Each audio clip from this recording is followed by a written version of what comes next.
Wow, coming in here hot now at 8:03. Full audience. I think we're going to start these meetings setting them for 7:57. So we really get it going at 8:03. But I think we can probably start. And then a lot of this will be, there's Katie Baker, sporting director's on, Lauren Rich, our member services manager, and Phil Drobnik, our national team coach, are on as well. So, but I'll quickly intro, and then we can open it up for questions, and they might all want to add a few things before we get into questions. But I just want to thank everybody for joining, and thank you for your interest in competing as well.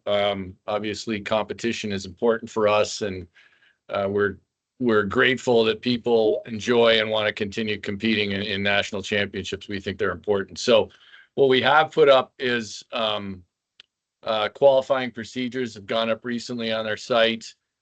We keep those separate from the rule book now since we follow the World Curling rule book. So we put our qualifying procedures up separately.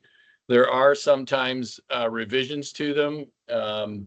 And Lauren had a good suggestion that we'll incorporate this year. We will add a list to qualifying procedures. So when we make any changes, you can see them. Now, we don't anticipate a lot of changes. We hope there's not a lot, but obviously there's a few things that pop up every year that we'd rather get right than just stick to what was originally planned. So few things we'll cover tonight. Any questions about the qualifying procedures? We just announced today last couple more sites for championships, so we could touch on that. And then Lauren will can provide some clarity if people need it on competitor memberships, when they expire, how to renew, et cetera. We do have a few events this year, more than typical. We have before November 30th, which is when competitor memberships expire on our new cycle that goes December 1 and November 30th. So we have the last chance mixed doubles trials qualifier in Eveleth in mid-November. We have the mixed doubles junior nationals at the end of November, and we have arena nationals at the end of October, start of November. So those events, for instance, are going to wrap around if you already have a competitor membership. If you don't and you want to compete in those, you will have to upgrade to a competitor membership. So with that, I think I'll throw it to the group first, to Katie and Lauren and Phil, if any of you want to add before we open it up for questions. No, I guess I'll throw a plug out there. Well, first of all, it's not included in the qualification procedures, but we will be sending a men's, women's, and mixed doubles team to the World University Games. That will be in January. Information is at the website. You go to the same area that the qualification information is housed, you'll see a button for World University Games. So that information is there.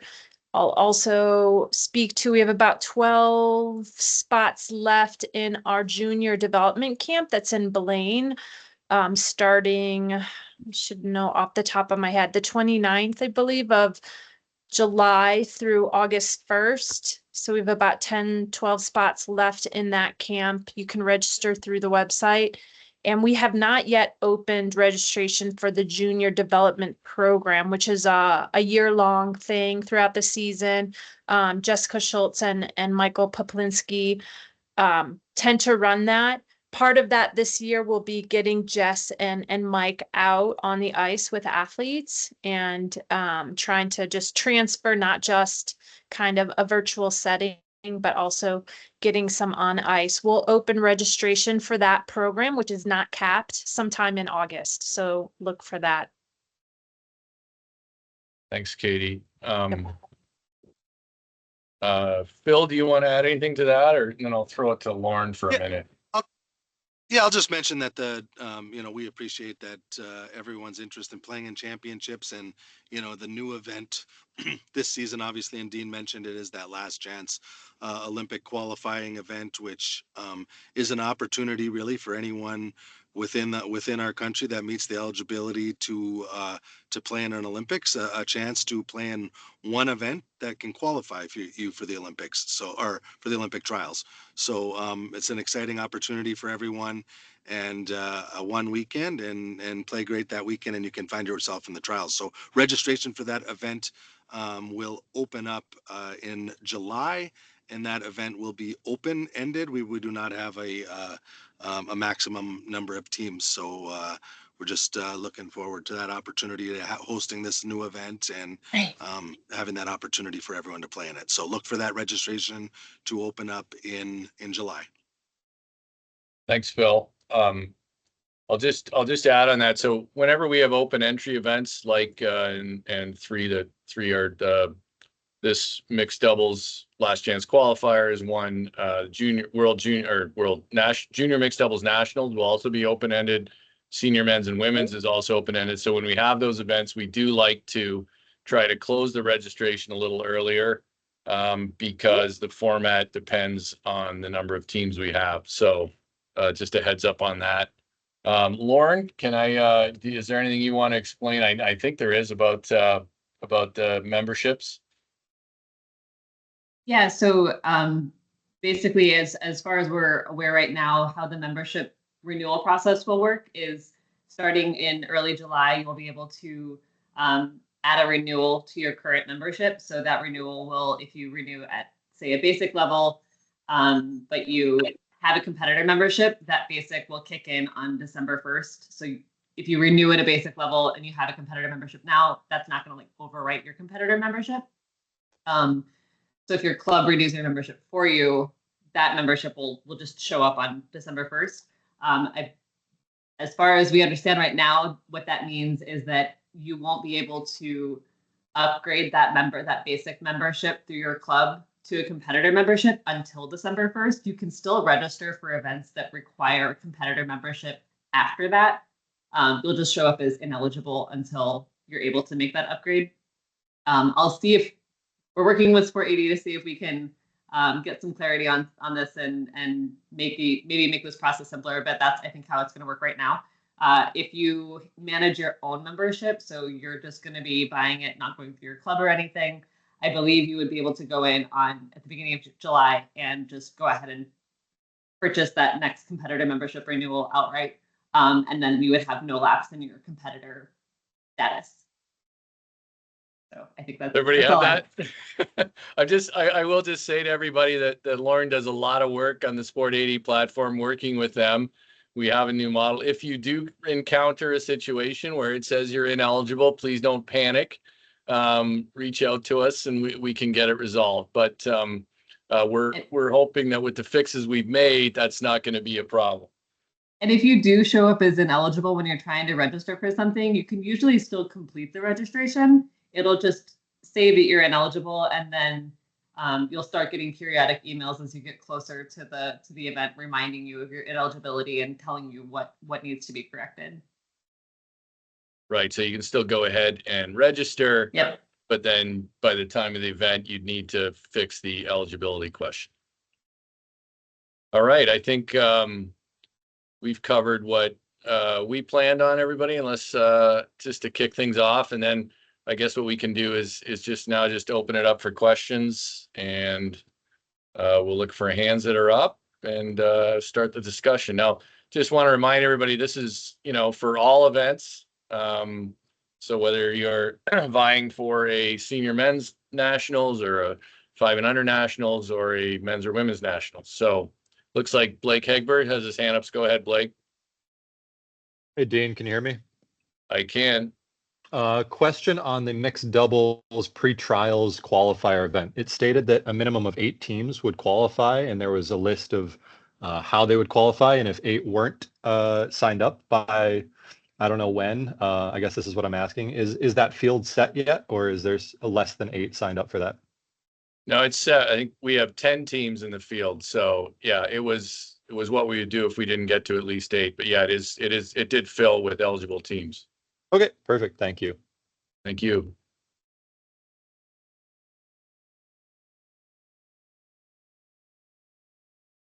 So just for anybody who doesn't know, that event's August 8th through 11th in Chaska, coinciding with the members assembly that we're doing at the same time. So it's an opportunity to, if you're not playing in mixed doubles, the mixed doubles pre-trials, to attend the members assembly and watch some good curling. So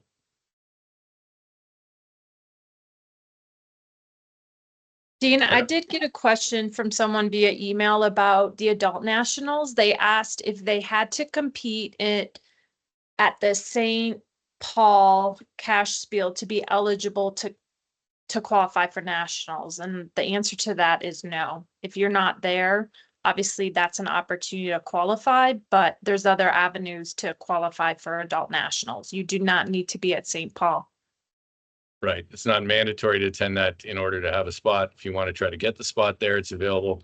Speaking of that, I'm not sure if Rich Roonen's on yet, but he was going to speak to the St. Paul Spiel. There he is. Hi, Rich. So Yeah, Rich hey, is, I'm here. Rich Can you is- hear me? we can. You look pretty comfortable there, Rich. It looks like you're enjoying downtown Minneapolis or something. I don't know where you are. Yeah, I'm in downtown St. Paul at a But... brewery. Oh, there you go. Okay, good. I took a little break. I was at an event, so took a little break so I could come on and tell everybody about this cash spiel.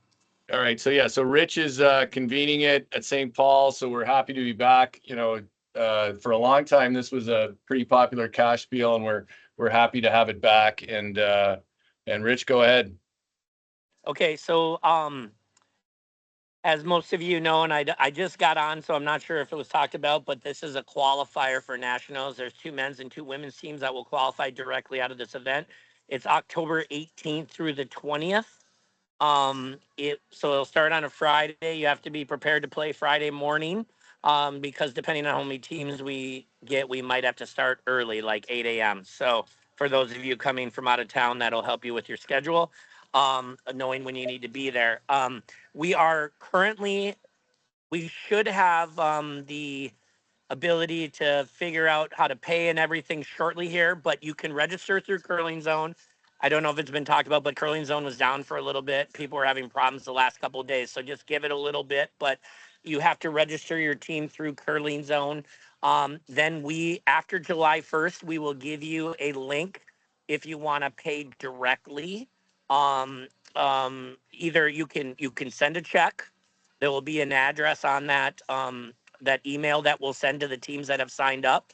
You also, if you pay with a check, it's $800. If you pay with a credit card, you have to pay the $25 extra fee for the 3% charge. So that's up to you on how you want to handle that. We did listen last year. We had that event back for the first time, and there were the only complaints we really got about it was that it was a little bit too expensive at $1,000 plus taxes and some other things that went on. So we did reduce it to $800 to make it more affordable. So those of you who that was your complaint, that we listened and we did reduce it. We are trying to raise. We are going to try to keep the payouts the same or better. We are trying hard to raise with team sponsors and bracket sponsors and event sponsors. So we're going to try to pay out the same, even though it's 200 less per team. It is going to be, we're hoping to get, maybe we can get 20 women's teams and 20 men's teams. It will be a bracket. We don't have time for a triple because our ice, we only have Friday, Saturday, and Sunday to get it done. So we are trying to get team sponsors.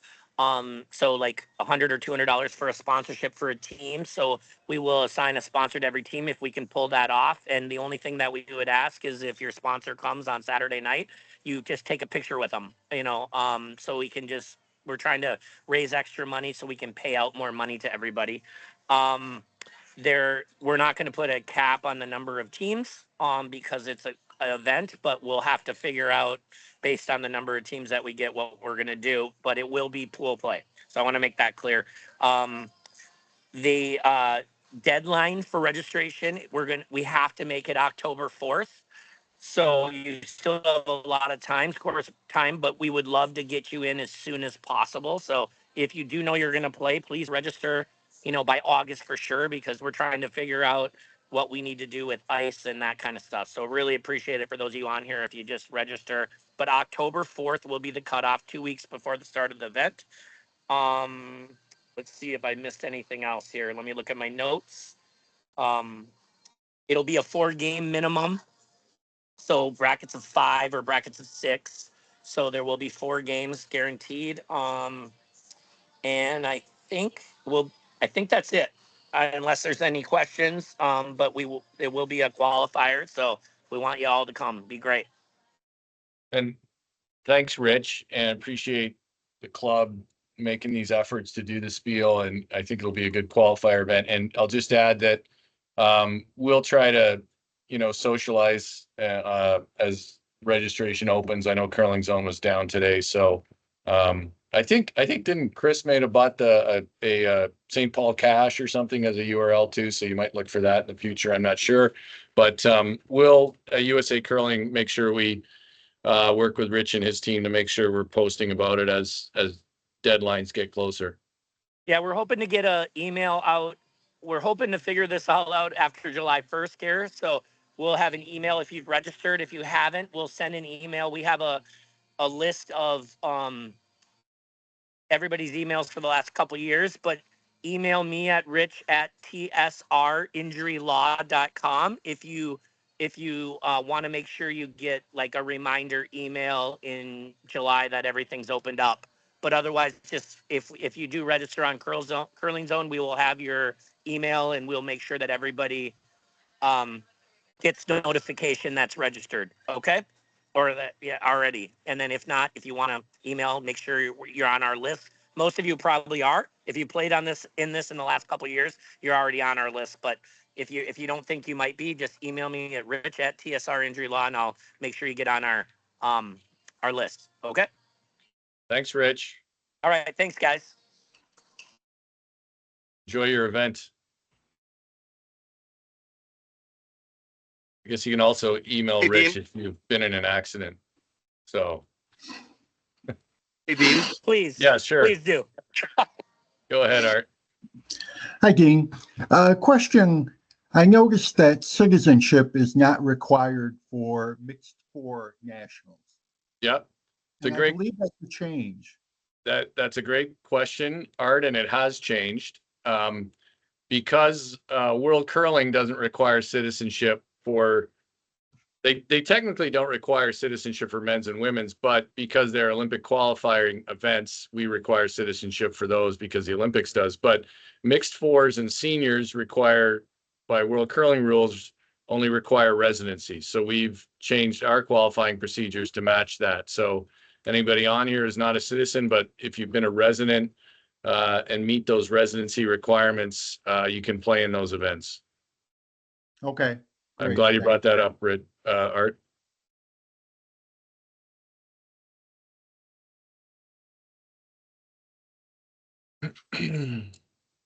Dean, I'll add for since we're talking about qualifying events, I did talk to Lance. I don't know if he's on here, Lance Wheeler, but the Colorado Cup is a qualifying event for the mixed doubles trials, and that registration is opening up on July 1st.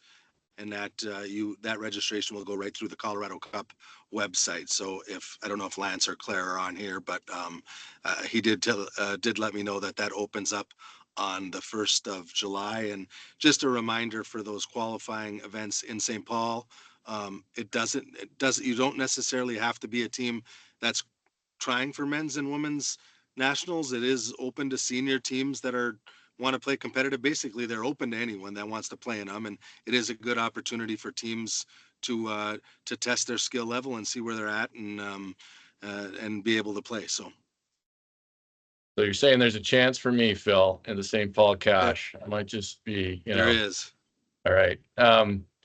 I see Jason Botterill's on here too from Dakota Curling Club. I just want to thank Jason. They just we needed a World University Games playdown site, and Dakota Curling Club in Lakeville has agreed to host that from October 4 to 6. And it happened so late in the day, we don't have a release out on it yet, but I think, Katie, did you add things in the qualifying procedures? Correct. So that'll be updated tomorrow, but the playdowns for the team event will be at Dakota Curling Club. Yeah, and just so people know, we're there'll be a play down event for the men's and women's spots in World University Games, but they've added a mixed doubles component to the World University Games, and that's going to be a selection process. So.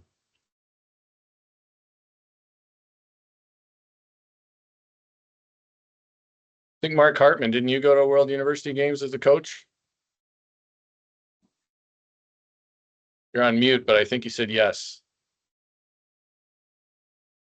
You're still on mute, but give me a thumbs up. Yeah, right. Mark did go once. Yes, Thanks, Mark. yeah, I did. It was a great experience in Turkey. Right. Well, this year's World University Games are going to be in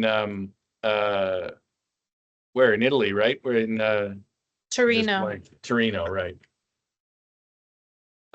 Just one other piece of news for juniors, if in case you missed it, World Curling has moved the World Juniors back later than it's been into and towards the end of April. And the reason behind that, in case you don't know, is that they are hoping to use the Milan Cortina site. They like to use that as a test event. So they like to use the juniors as a test event. And there are some concerns that it wouldn't be ready in its traditional time slot. So that's causing a couple of adjustments on our end in terms of when we run our junior nationals. We actually, until that happened, had junior national sites lined up through 2028. But we may have to do a bit of juggling on that. We're going to find that out this week, but hopefully we can announce those sites as well.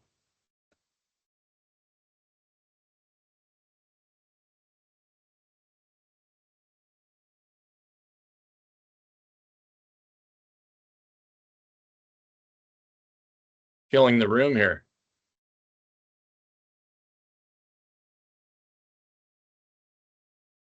Does anybody have a question about heat waves or something else while we wait for other questions?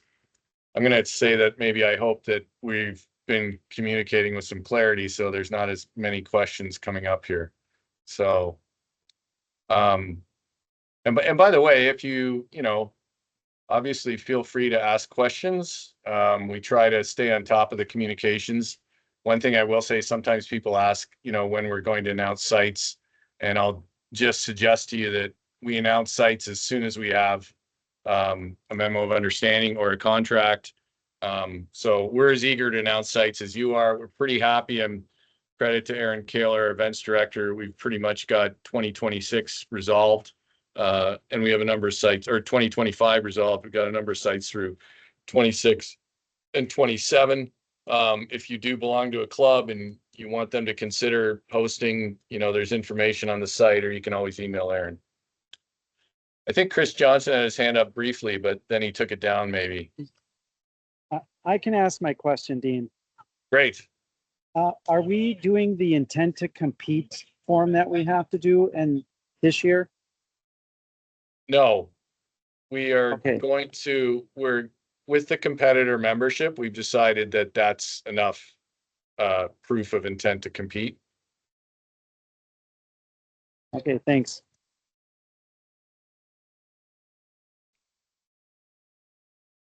And Dean, in order to qualify out of these qualifying events,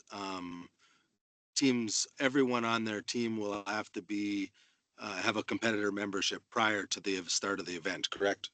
Correct. Yeah. So you will need a competitor membership if you're planning to, if you have the intent to compete, you'll need a competitor membership. And that'll be for, that will include the mixed doubles last chance qualifier, Mesabi, which, as Phil noted, we're pretty excited about. We hope that's a real celebration of people trying to get that last spot. So we're looking forward to that. In case it wasn't clear to people, that one will only be open to American teams. The Colorado Cup, the other qualifier event after these pre-trials, is open to international teams as well. But you will still need that competitor membership for the Colorado Cup in St. Paul if your intent is to compete for nationals. Correct. And just also, if somebody's new to competitor memberships, they were new last year, you need one competitor membership for as many events as you go in. So you don't have to keep getting it for each event. Hey, Dean, there was a Yes. question about why no playdowns for WUGS mixed doubles. And basically, I mean, we were struggling to find a host for the team event. Fortunately, Dakota Curling Club has raised their hand. But between, mixed doubles qualifiers, junior qualifiers, adult qualifiers, not trying to conflict with other events, and trying to find a host, and then the timing, needing it to be an appropriate timing for us to submit names, etc., order uniforms. We have settled on the application process. I think that's a fair answer. It's worth noting that we also have there's a mixed doubles worlds in 2025. So we're also running a mixed doubles nationals for the team to go to that worlds, at the end of November. So it was really, as Katie points out, the challenge of adding yet another distinct mixed doubles event. And in some ways, I'll add too, World University Games is something of a development event. We've had some of our best players compete in it at a young age, and it's been helpful. So we do like the idea of maybe sending 2 developing players to it.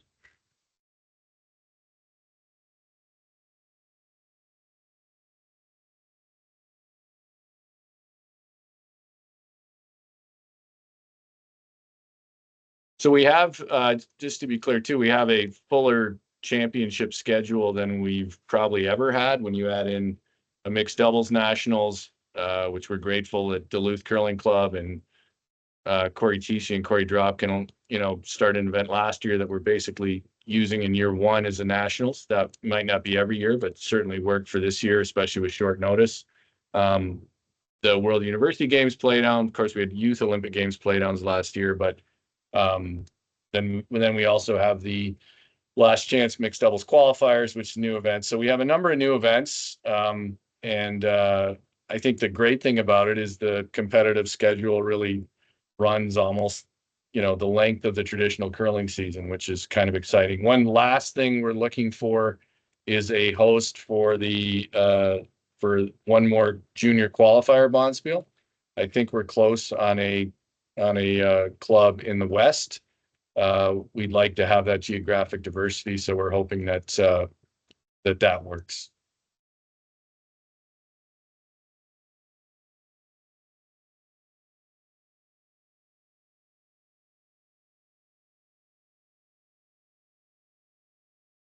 All right.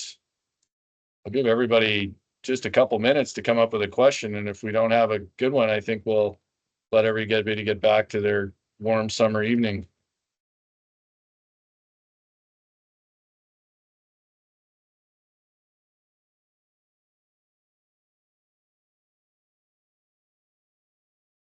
All right. Well,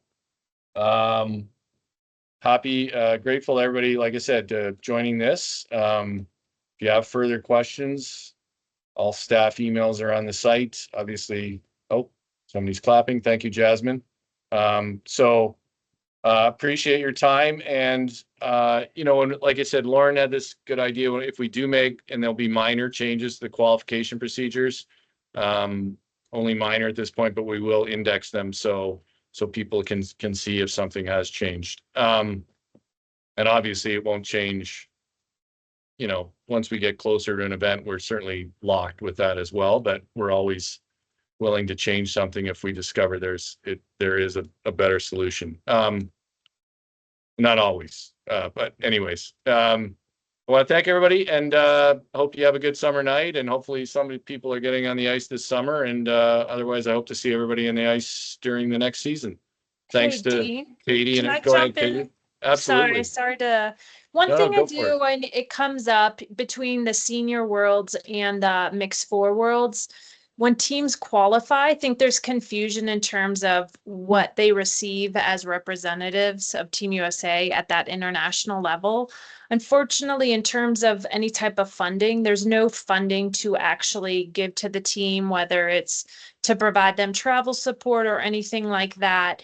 I mean, we provide uniforms. There's someone on the staff that's doing all the administrative paperwork, which, believe it or not, is pretty time consuming, and then providing logistical information, help, and support. But just want to clarify that because I think that that's been confusing or something that's come up, people being surprised that they are not getting any type of funding or anything like that when they travel to, again, it's senior worlds and mixed four worlds. I think ideally when we get to a place where we have some extra, extra funding in the bank, that's something that maybe would be a potential, but unfortunately we're just not in a place to do that at this time. So just trying to get that out there. Cause again, I think there's surprise when those teams qualify at nationals. Bit of a downer to end the meeting on, Katie, but I I know, appreciate the clarity. I know, I was thinking that. No, like, I'm glad you oh. brought that clarity forward for anybody who's competing in those events. And to Katie's point, yeah, we'd love to provide some more financial support or some financial support for those events.